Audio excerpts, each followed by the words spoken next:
Hello guys, आज का हमारा टॉपिक है कोलॉन। इसके पहले हमने वर्मीफॉर्म अपेंडिक्स को डिस्कस किया था। आज हम पढ़ेंगे कोलॉन। ठीक है, तो कोलॉन जो होते हैं उसके 4 पार्ट्स होते हैं: ascending colon, descending colon, transverse colon और सिग्मॉइड कोलॉन। ठीक है, अब डायग्राम में दिखा दे रही है ascending colon, transverse colon, descending colon and sigmoid colon. ठीक है, तो ये 4 कोलॉन होते हैं। इन चारों कोलॉन को हमें अभी डिस्कस करना है। ठीक है, तो अब हम स्टार्ट करते हैं कोलॉन। तो असेंडिंग कोलॉन को देखते हैं पहले। तो असेंडिंग कोलॉन जो होता है वो 12.5 सेंटीमीटर लॉन्ग होता है, और अगर इंचेस में देखें तो 5 इंचेस लॉन्ग होता है। ठीक है, फिर असेंडिंग कोलॉन एक्सटेंड कहाँ से करता है? Caecum to inferior surface of right lobe of liver. कैसे? ये सीकम है, सीकम के बाद से यहाँ से असेंडिंग कोलॉन जो है वो स्टार्ट हो जाता है। तो असेंडिंग कोलॉन और यहाँ पे होता है लीवर का राइट लोब, तो वहाँ तक के असेंडिंग कोलॉन जो है वो एक्सटेंड करता है। ठीक है, it turn to left forming the right colic flexion.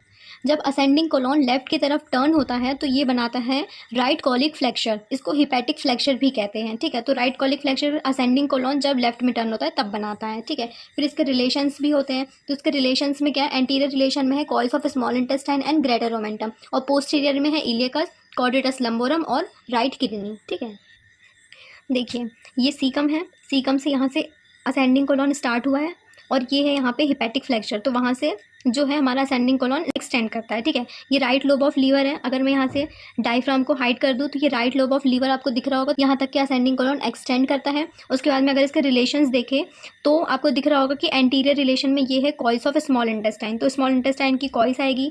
फिर यहाँ पे स्टमक है तो इसका ग्रेटर ओमेंटम भी आता है, और एंटीरियर एब्डोमिनल वॉल्स आती है। तो एंटीरियर एब्डोमिनल वॉल की 4 लेयर्स होती है: external oblique muscle, internal oblique muscle, transverse abdominis और रेक्टस एब्डोमिनिस। तो ये 4 मसल जो होती है वो असेंडिंग कोलॉन के एंटीरियर रिलेशन में आती है। फिर असेंडिंग कोलॉन के पोस्टीरियर रिलेशन में देखें तो यहाँ पे किडनी दिख रही है आपको, तो राइट किडनी आएगी। फिर यहाँ पे आती है पोस्टीरियर एब्डोमिनल वॉल की मसल्स आती है, इलियकस और क्वाड्रेटस लंबोरम। ये 2 मसल्स जो होती है वो असेंडिंग कोलॉन के पोस्टीरियर रिलेशन में आती है। ठीक है, तो अब हमको देखना है असेंडिंग कोलॉन हमारा हो गया। फिर हमने देखा था कि जो असेंडिंग कोलॉन है जब वो लेफ्ट की तरफ टर्न होता है तो यहाँ पे ये बनाता है राइट कॉलिक फ्लेक्चर, और इस कॉलिक फ्लेक्चर को हिपैटिक फ्लेक्चर भी कहते हैं। हिपैटिक फ्लेक्चर इसीलिए कहते हैं क्योंकि उसके ऊपर में होता है लीवर, और लीवर को हम हिपैटिक से डिनोट करते हैं, इसीलिए ये जो है इसको हिपैटिक फ्लेक्चर कहते हैं लीवर की वजह से। ठीक है, तो अब ये हिपैटिक फ्लेक्चर वही है जब असेंडिंग कोलॉन ट्रांसवर्स कोलॉन से मीट करता है तो उसके बीच का जो जंक्शन होता है वही होता है हिपैटिक फ्लेक्चर। ठीक है, हमने राइट कॉलिक फ्लेक्चर पढ़ लिया है। अब हम पढ़ेंगे ट्रांसवर्स कोलॉन। तो ट्रांसवर्स कोलॉन जो है ये 50 सेंटीमीटर का होता है। इट मीन्स 20 इंचेस लॉन्ग होता है, और ये एक्सटेंड करता है एब्डोमेन में, और राइट कॉलिक फ्लेक्चर से लेफ्ट कॉलिक फ्लेक्चर तक ये एक्सटेंड करता है। ये राइट कॉलिक फ्लेक्चर है और ये लेफ्ट कॉलिक फ्लेक्चर है, उनके बीच का जो पोर्शन होता है ये होता है ट्रांसवर्स कोलॉन। ठीक है, अब इसके भी एंटीरियर पोस्टीरियर रिलेशन हम देख लेते हैं। राइट कॉलिक फ्लेक्चर से लेफ्ट कॉलिक फ्लेक्चर तक के ये ट्रांसवर्स कोलॉन है। अब इसके रिलेशंस देखें ट्रांसवर्स कोलॉन के, तो ट्रांसवर्स कोलॉन के रिलेशन में आता है ग्रेटर ओमेंटम। यहाँ पे आपको ओमेंटम दिखेगा नहीं क्योंकि पेरिटोनियम की सारी लेयर्स यहाँ से हट चुकी है, तो यहाँ पे ग्रेटर ओमेंटम रहता है। फिर एंटीरियर एब्डोमिनल वॉल की मसल्स रहती है। फिर पोस्टीरियर रिलेशन अगर हम देखें तो यहाँ पे सेकंड पार्ट ऑफ ड्यूडेनम रहेगा।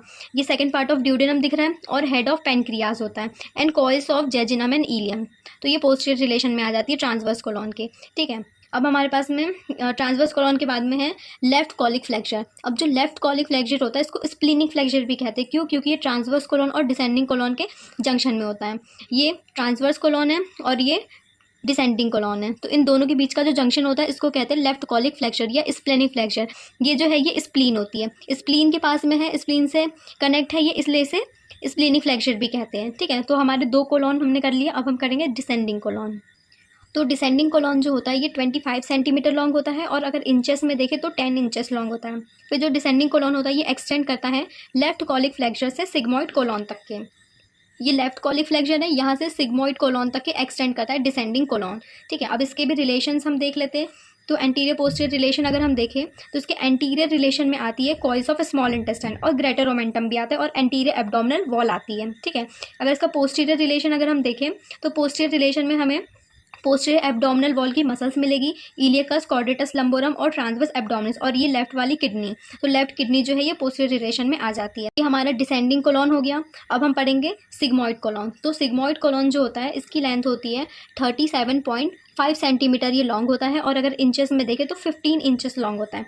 फिर सिग्मॉइड कोलॉन जो है ये एक्सटेंड होता है पेल्विक ब्रीम से, कहाँ तक के? S3 वर्टिब्रा तक के, होता है और उसके बाद में फिर रेक्टम बन जाता है। तो यहाँ पे पेल्विक ब्रीम होती है, तो पेल्विक ब्रीम से एक्सटेंड करता है हमारा सिग्मॉइड कोलॉन और कहाँ तक के जाता है, S3 वर्टिब्रा तक के, ठीक है। तो ये S3 वर्टिब्रा है और उसके बाद में फिर यहाँ से रेक्टम स्टार्ट हो जाता है, तो फिर रेक्टम से वो कंटिन्यू हो जाता है सिग्मॉइड कोलॉन। फिर अगर इसके रिलेशंस हम देखें तो सिग्मॉइड कोलॉन के सुपीरियर रिलेशन में आ जाएगी कॉइल्स ऑफ स्मॉल इंटेस्टाइन। तो स्मॉल इंटेस्टाइन में भी इलियम का जो टर्मिनल पार्ट होता है वो सिग्मॉइड कोलॉन के सुपीरियर रिलेशन में आ जाएगा। इन्फीरियर रिलेशन में देखें तो मेल्स में यहाँ पे सिर्फ यूरिनरी ब्लैडर आएगा और अगर फीमेल्स में देखें तो फीमेल्स में यूरिनरी ब्लैडर भी आएगा और यूट्रस भी आएगा, ठीक है। तो दो रिलेशन आएंगे फीमेल्स में और मेल में सिर्फ आएगा यूरिनरी ब्लैडर। पोस्टीरियर रिलेशन में आता है यूरेटर। ये यूरेटर्स दिख रहे हैं, तो ये यूरेटर्स जो है ये पोस्टीरियर रिलेशन में आते हैं और यहाँ पे आर्टरी होती है इंटरनल इलियक आर्टरी। तो इंटरनल इलियक आर्टरी जो होती है पोस्टीरियर रिलेशन में आती है सिग्मॉइड कोलॉन के और पीरिफॉर्मिस मसल आती है, ठीक है। तो ये हमारा सिग्मॉइड कोलॉन कंप्लीट हो गया। अब हम इसकी एट्रियल सप्लाई देखेंगे। तो एट्रियल सप्लाई अगर हम देखें इसकी तो यहाँ पे सुपीरियर मेसेंट्रिक आर्टरी की ब्रांचेस प्रेजेंट होती है, ठीक है। तो सुपीरियर मेसेंट्रिक आर्टरी की जो ब्रांचेस हैं वो सीकम को देखेंगे, सीकम ब्रांच देगी सीकम वाली। उसके बाद में क्या होता है कि जो सुपीरियर मेसेंट्रिक की ब्रांचेस है वो हर पार्ट में उसके नाम की आर्टरी वहाँ पे निकलती है। तो अगर हम अपेंडिक्स, सीकम और असेंडिंग कोलॉन का मतलब कि अगर हम देखें अपेंडिक्स, सीकम और लोअर पोर्शन देखेंगे किसका, असेंडिंग कोलॉन का, तो इनको करती है कौन सी, इलियोकोलिक आर्टरी। उसके बाद में अगर राइट कॉलिक आर्टरी देखें तो असेंडिंग कोलॉन का जो अपर 2/3 पार्ट होता है वो राइट कॉलिक आर्टरी करती है और जो मिडिल वाला होता है वो ट्रांसवर्स कोलॉन का जो राइट 2/3 पार्ट होता है इसको मिडिल कॉलिक आर्टरी करती है, ठीक है। तो ये हमारी सुपीरियर मेसेंट्रिक आर्टरी की ब्रांचेस होती है। अगर इन्फीरियर मेसेंट्रिक आर्टरी की ब्रांचेस देखें तो ये सप्लाई करती है दो जगह पे। तो लेफ्ट कॉलिक आर्टरी जो होती है, जो ट्रांसवर्स कोलॉन होता है उसका लेफ्ट वाला 1/3 पार्ट और डिसेंडिंग कोलॉन को लेफ्ट कॉलिक आर्टरी करती है और सिग्मॉइड कोलॉन को सिग्मॉइड आर्टरी करती है, ठीक है। तो इसका एट्रियल सप्लाई हो गया। उसके बाद में अगर इसका वेनस ड्रेनेज देखें तो वेनस ड्रेनेज में सुपीरियर और इन्फीरियर मेसेंट्रिक वेन आती है और लिम्फेटिक ड्रेनेज देखें तो सुपीरियर मेसेंट्रिक वेन उसकी सुपीरियर मेसेंट्रिक नोड्स होती है और इन्फीरियर मेसेंट्रिक नोड्स होती है। फिर इसकी नर्व सप्लाई अगर हम देखें तो इसमें सिंपैथेटिक नर्व्स होती है। सिंपैथेटिक नर्व्स में T10, L1 और L3, L1 से L3, ठीक है।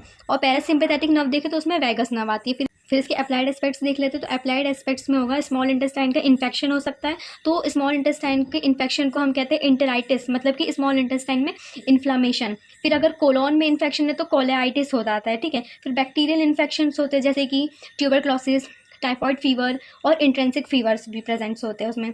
फिर हम देख सकते हैं कि ट्रॉमा, अगर इंटेस्टाइन में ट्रॉमा हो जाता है तो हो सकता है इंटेस्टाइन ऑब्स्ट्रक्शंस हो सकते हैं और कार्सिनोमा भी हो सकता है कोलॉन्स में। और एक चीज़ होती है कि अगर स्मॉल इंटेस्टाइन में ना पैरासाइटिक्स भी हो सकते हैं जैसे कि अमीबियासिस होता है तो वो एंटमीबा हिस्टोलिका से होता है, ठीक है। तो आई विश कि आपको कोलॉन समझ में आया होगा। So thank you for watching.